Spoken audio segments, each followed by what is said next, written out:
Kuwa 21 kugeza kuwa 23 Ugushyingo umwaka w'ibihumbi 2018, itariki itazibagirana mu mateka y'uruganda rwo gutunganya amajwi n'amashusho mu Rwanda no muri Afurika muri rusange. Kuri aya matariki, u Rwanda bwa mbere mu mateka rwakiriye inama y'iminsi 3 yiga imikoreshereze y'amajwi n'amashusho Audio Visual Forum.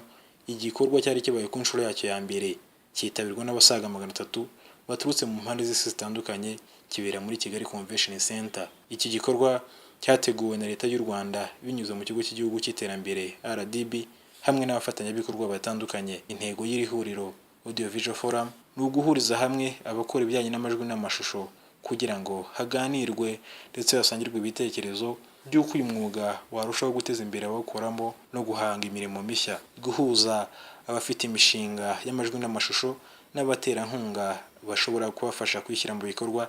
Iki ni kimwe mu byagezweho muri iyi nama, ndetse guhuza abakora muri uyu mwuga n'inzego za leta kugira ngo haganirwe uko mu Rwanda uyu mwuga no muri Afurika uhagaze no kuwuteza imbere. Ibi nabyo byari mu ngingo nkuru kandi ibyagezweho.